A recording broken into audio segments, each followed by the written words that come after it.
Police મહાનિરીક્ષક Chirag Kordia, પૂર્વ Kutch SP સાગર બાગમાર તથા DYSP MP ચૌધરીના માર્ગદર્શન હેઠળ અંજાર પીઆઈ એચ.એ. જાડેજાની સૂચના મુજબ અંજાર પોલીસે પ્રોહિબિશનના ગુનામાં સફળ કાર્યવાહી કરી છે.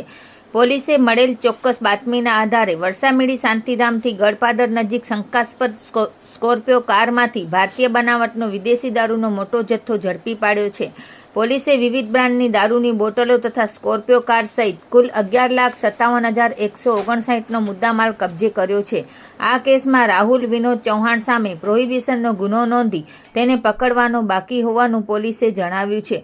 જ્યારે અન્ય સંડોવાયેલા શખ્સોની શોધખોળ અને વધુ તપાસ અંજાર પોલીસ દ્વારા હાથ ધરવામાં આવી રહી છે.